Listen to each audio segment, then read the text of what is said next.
Hello, everyone. This is Daniel Diaz, Prevention Specialist with Behavioral Health Solutions. And today I'm going to provide you a presentation on stress, health, and coping.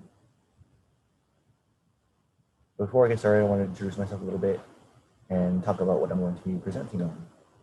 A little bit about our agency and maybe some tips that you can use to help have positive coping mechanisms and what exactly risk and protective factors are.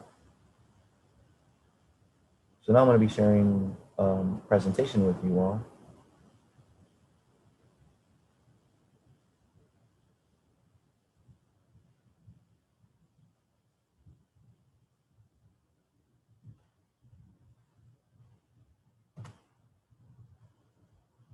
There we go. So like I said, my name is Daniel Diaz. I am a prevention specialist with Behavioral Health Solutions. We have a Facebook, Instagram, Twitter, YouTube channel, agency website. So if you want more information or if you enjoy this presentation, we're always providing information to the community on social media through posts or Facebook live videos, different content. So please give us a follow on those pages and you'll be getting some good information regularly.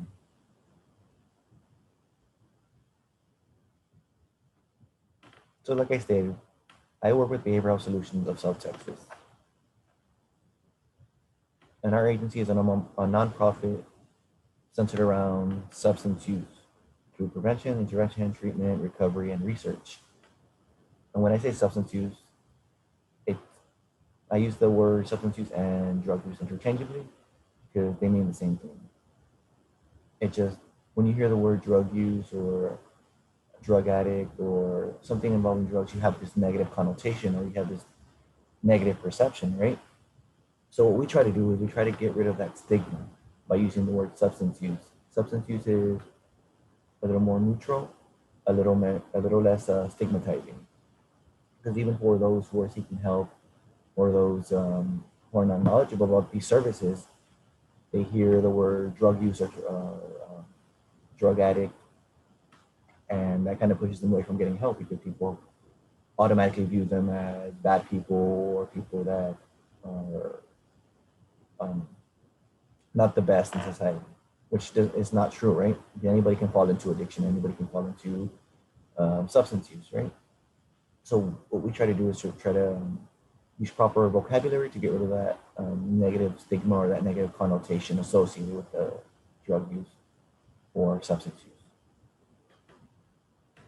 So prevention, intervention, treatment, recovery, and research, we're at different levels within the substance use community. So me specifically, I am a prevention specialist, so meaning I deal with prevention or information before it gets to the point where someone is addicted or they need intervention services. I deal more with youth or the community involving awareness or information regarding substances or drug use. And intervention, treatment, recovery, those are more into those that are already into drug use or substance use and they want to quit or they need that extra help or need to stay off a substance so they can come to us for services. And here at Behavioral Health Solutions, we try to promote healthy lifestyles, healthy choices, reducing risk to the public, involving different types of risk. And I'll talk a little bit more about it. I'll elaborate a little bit more during this presentation. So we service 19 counties here in South Texas, from Hidalgo, Webb, Refugio, Cameron, Willacy, Star. We're all over the place at some capacity. Me specifically, I am mostly in Hidalgo County, providing my services. That's my area of service. But we have some type of service at some level on all those different counties. So like I said, I am prevention. We deal mostly with substance use, with the youth mostly, but we do work with all age groups from elementary all the way to senior citizens or the elderly. So in our programs, we do a lot of prevention work. So we do talk about substances. We do give information regarding different substances or drugs that are out there, providing information on consequences, facts. But we also do other things which can help you, like skill building, talking about communication, um, leadership, healthy choices, goals, stress, which we'll be talking about today. So we have a broad category of topics we can discuss and provide skills to help further your skills within for the future or in the immediate time. So we are going to talk about stress, coping, and healthy choices today. But I didn't want to talk a little about self-esteem because self-esteem is really important, right? Self-esteem kind of helps make our choices or kind of dictates how we make our choices in life or through our own personal experiences, right? So self-esteem, we kind of know that it's kind of the kind of respect or what we think about ourselves, right? What we how we view ourselves basically are the feelings that we have for ourselves. And that one we can get from a bunch of different places, right? So sometimes we get it from our own mind, our own selves, the way we view ourselves, um, how other people view us for whatever we're good at, whether we do something, our choices, how people see us, our compliments or negative things that people tell us, right? So that we get our self-esteem from that. And a lot of times when I work with youth, they tell me, oh, they don't care what people think, or I don't really um, let what other people think of me make my decisions or how I feel about myself. But that's not always the case, right? Even though we try to not let what people tell us get to us or kind of define who we are, at some level it can affect us, right? It can make us feel certain way. But that's why we have these coping mechanisms or these ways that we protect ourselves from negative viewpoints or negative people in our lives, which we'll talk a little bit more about. But that way we can all have an understanding of what self-esteem means. And self-concept is specifically how you perceive yourself. It's not always accurate. It can change. Um, it's more what we have on the way we view ourselves, how we believe, what we believe about ourselves. Doesn't mean it's always true, but that's the self-concept that we have. Somebody may view us as this person that's so successful, so accomplished, or that they may see us, oh, like we're the cool kid in class, or they might see us as, oh, they're funny, they're always making jokes, or they're so smart. And ourselves, we may not see that, right? But you'd be surprised. I've done activities where uh, other youth or other people give compliments to about one person. This person doesn't even know who they're talking about, but these are the ways that people view them. Our self-concept isn't always accurate. We may have an exaggeration of what we can accomplish, or we may not think we can do certain things. So all these things come into play. So self-efficacy. A lot of times we have, maybe you've never heard of that term, but it's a something that we know. We know what it is. We just don't know how to define it. It's just your ability, your belief to accomplish a specific goal or task. How competent you feel doing it, or how um, adequate you feel in that situation. So, for example, your self-efficacy will be different for each category. Like you might be good in sports, so your self-efficacy within that sport might be higher, as opposed to doing a presentation like this. If I asked you randomly, okay, can you come do this presentation for me? You might not feel confident, or you might not feel uh, adequate in your skills, right? That self-efficacy wouldn't be there. So going into new tasks or putting yourself into new situations to reach a goal, your self-efficacy is going to be changing. Either you're going to have more confidence or less confidence, depending on the situation or the topic at hand, right? So all these different things come into play: self-concept, self-esteem, self-efficacy, and that can change our stress levels throughout the day. So I'm not going to go too much into this one because we kind of have an idea what high self-esteem and low self-esteem are. Our self-esteem changes throughout the day, throughout the week, throughout the month, right? We can wake up in a bad mood or a good mood, and it can change throughout the day dramatically, right? Certain people can change their self-esteem or certain situations, right, throughout the day. But if you have high self-esteem, that can help you throughout the day or help you with things we just talked about, right? So from self-advocacy, being able to do certain things or or even your self-concept, right? Same thing for low self-esteem. That's when you have lower value or lower opinion of yourself, your ideas. You might be thinking that you're not good enough, and it happens, right? It changes throughout the day. Even for high school, teens, adults, it doesn't matter. Your self-esteem is going to be changing throughout the day, and certain people within your life can help you raise that self-esteem or lower that self-esteem. And just some key things to look out for regarding low self-esteem or high self-esteem. And not just for yourself, but for your friends or family or people that you will be involved with. Sometimes you need to tell these telltale signs, or you know these signs, because um, me specifically, I'm not going to be there. Other people might not know this. So you'll see people feelings of happiness, anxiety, inferiority, or superiority, impatience, or irritation with others, externally oriented goals, negativity. So certain things that you got to look out for, that maybe you might be the first person or that initial person that can help somebody going through something.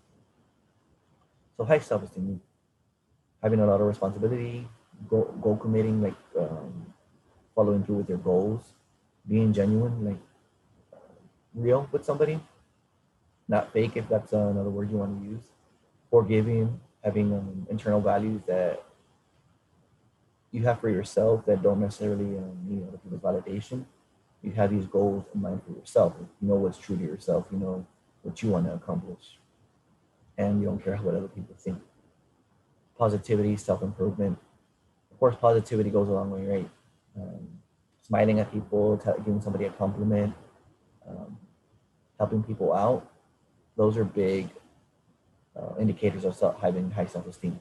When you're able to help other people and not, how you say, be a hater or want somebody to fail, yeah, that's really strong. That's really powerful.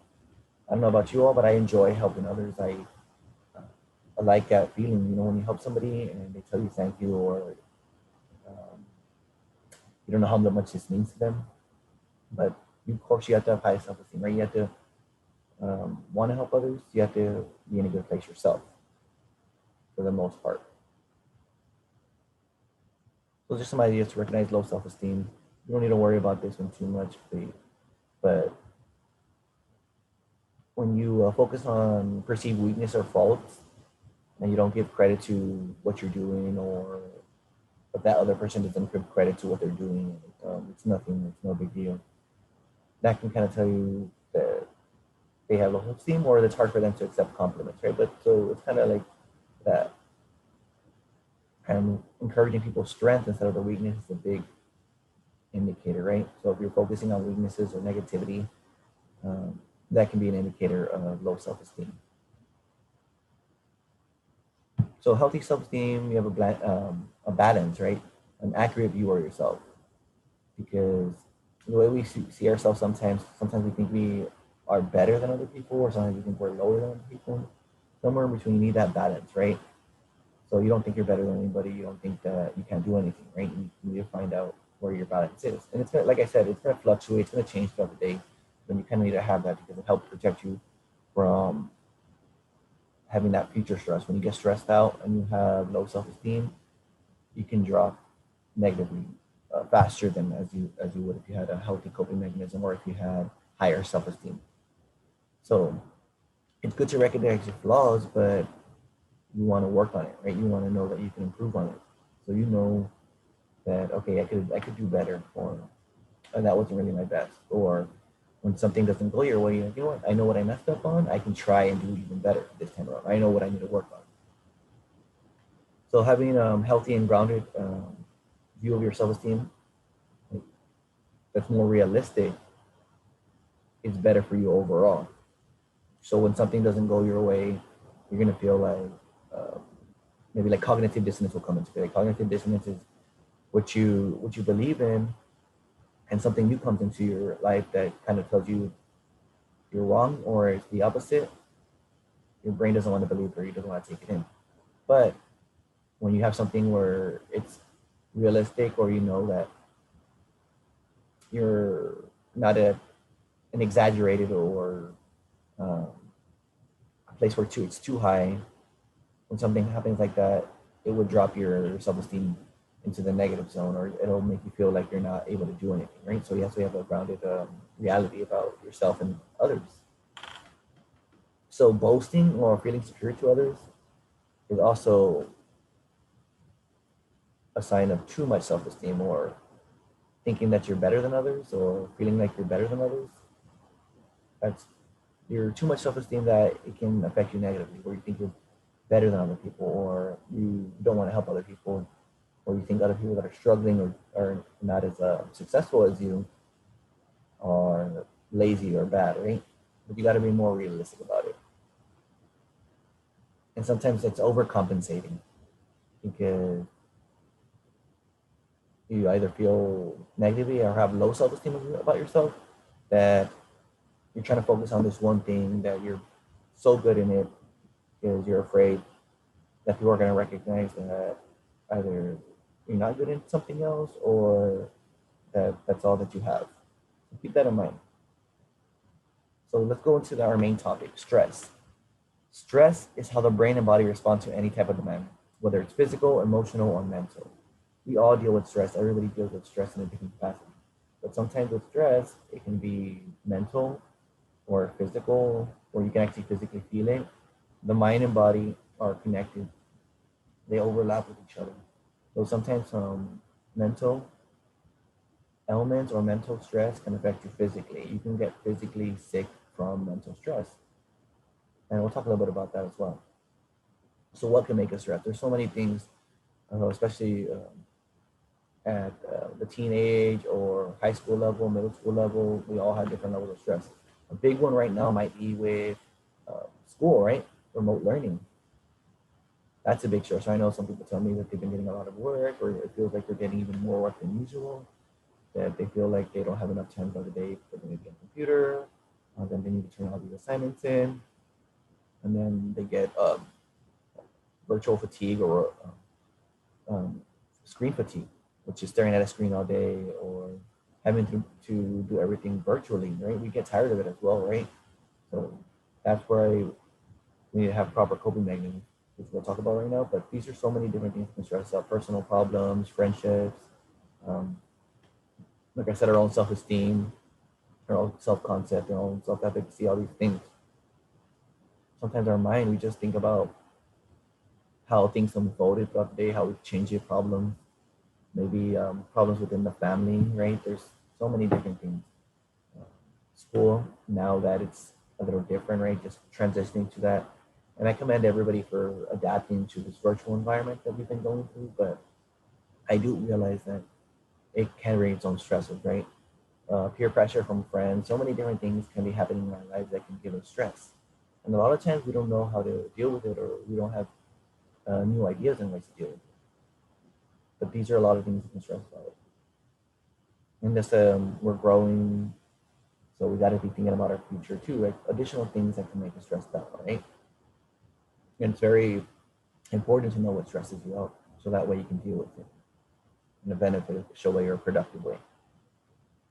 So some things that can stress, or that some ways that we can see stress. And again, I give you this information because you might be able to see it in your siblings, your friends, your family, parents, or even yourself, right?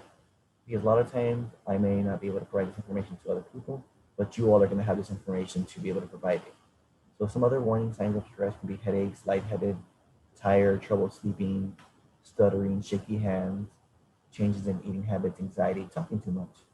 So sometimes, like I said, these types of stress, whether it's physical, mental, or emotional, they can affect us in different ways. Everybody has different levels of stress. And I want to let you know, the way you deal with stress, the way you feel stress is 100% accurate to you. And I emphasize that because I know different people feel stressed at different levels. So when you say, I'm tired, or I'm exhausted, or I don't feel like doing anything, and somebody else tells you, well, just don't feel like that, or don't look at it like that, or just try to calm down. That doesn't help, right? Sometimes it makes things worse, right? They don't understand that stress can feel different ways for everybody. So that's why I tell you, the way you're feeling, the way stress makes you feel is 100% accurate to you. Don't let anybody tell you that, oh, it's not, that's not how stress feels, or that's not how you should feel stress, or you're making it up, right? Because they don't know, right? Stress is different for everybody.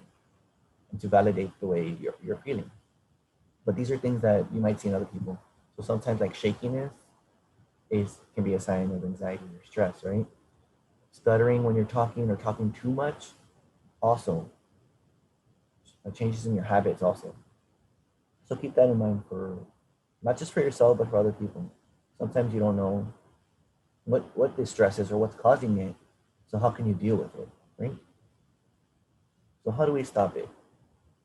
So some important things, yeah, you need to know what stress is. You need to know what some of the signs are. But even more so than that, you need to learn what protective factors are, or what positive coping is, right? So I'm not going to go over all of this, but protective factors are qualities or things in the environment that can promote successful coping or adaptation in life situations. So things that can help deter you away from negative choices or negative effects from an environment or the real world, right? Your problems.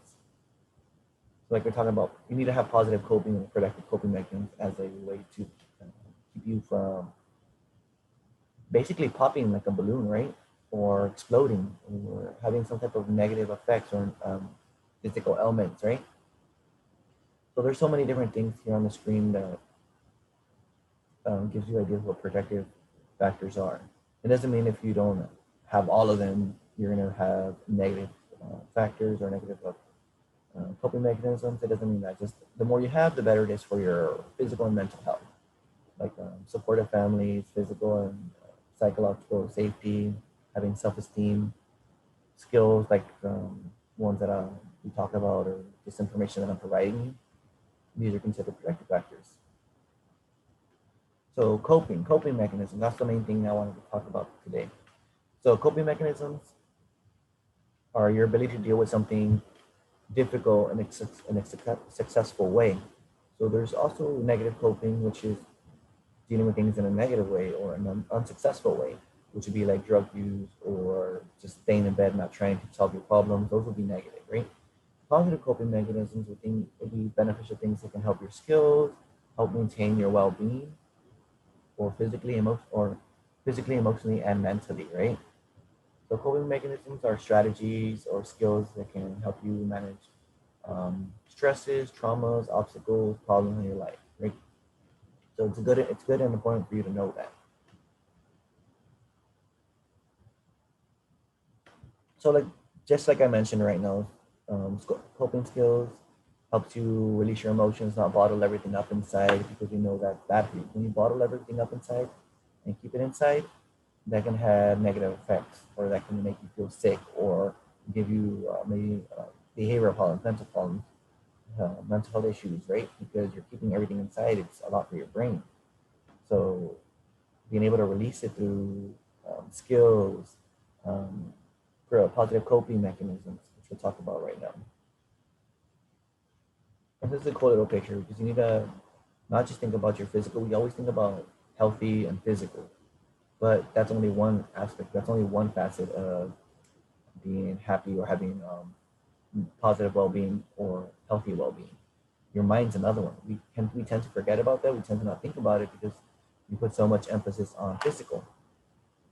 So with our mind, we need to take care of our mind too, right? Like that. So those self-care days, or those ways that we de-stress, whether it be through either, some of us like to go shopping, some of us like to have spa days, some of us like to play video games, some of us like to have binge Netflix. So there's so many different ways that we can actually uh, feed our mind to have healthy coping mechanisms with our mind. But everything is different for everybody, right? But we still need to take care of our mind. Physical, we know, like going outside, exercise, um, even walking, going out in nature, walking our pets. That's physical stuff, right? Eating healthy, we put into our body. But they overlap. So you got to take care of both, so that way you can have a more whole well-being, right? A better, positive, and healthy well-being. And then the little last picture, continue to take care of different aspects. It'll lead to a happier life, positive coping, um, better life choices in general. So some other ideas for you all: creating a happy box or motivation box or something that can help you. So if you don't know what that is, I've actually did a Facebook Live on it recently, but you can see the little picture. It's basically creating a little box. Right now, I'll stop sharing the screen and show you. But basically creating a little box where you can keep a bunch of positive things inside. It can be pictures, things that friends have given you, accomplishments or things that you're proud of, things that maybe somebody special in your life gave you, like family, somebody you care about. But things, it's basically things that you can look back on when you're feeling down or you feel like you reach a wall with either a goal or something in life. And these things will remind you of happy times or things that can give you that positive mood or that positive energy, right? So sometimes just having a box where you can look back on that motivates you or uplifts you when you're feeling down or feeling negative, right? Or feeling stressed out. That's what a motivation box is, basically. Keeping memories of things that make you happy.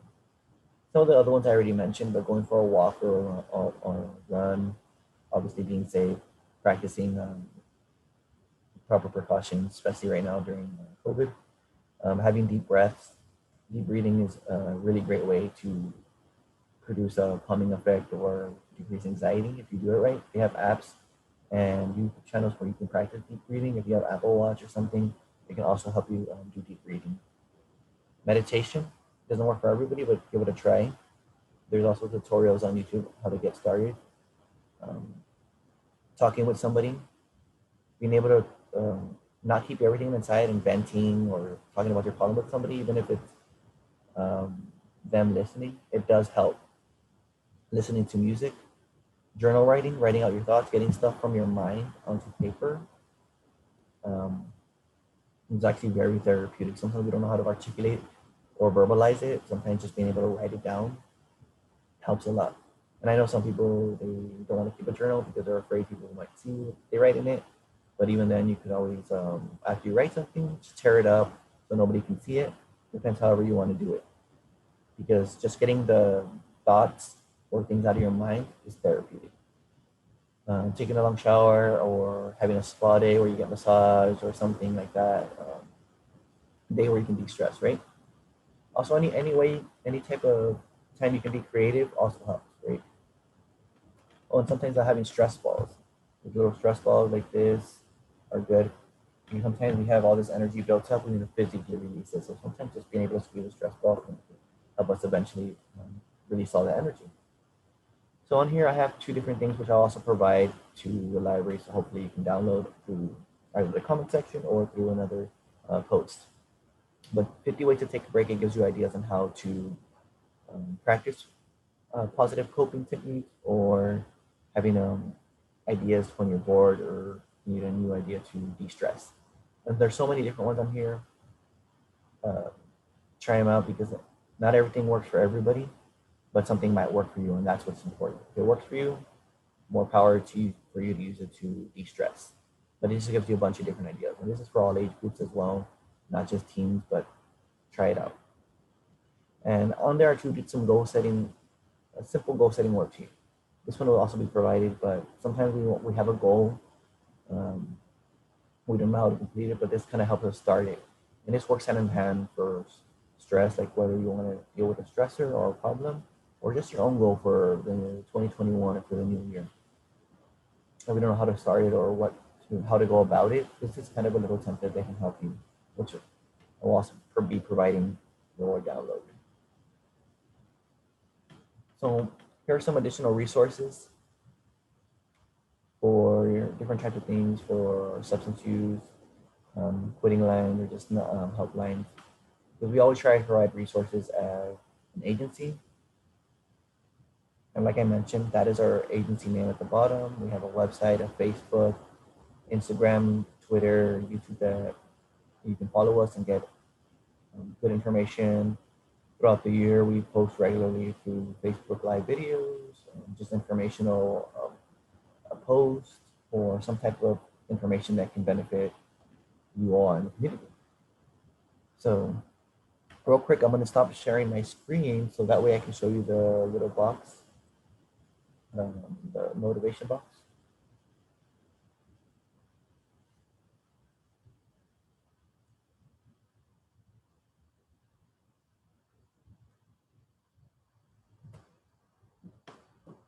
So great, this is the one I was showing you all earlier.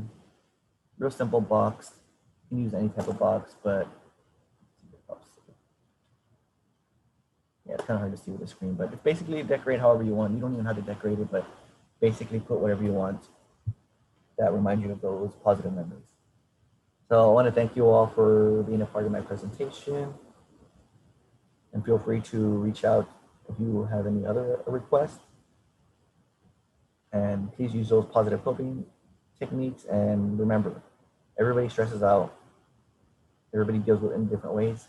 But thank you all for being a part of my presentation.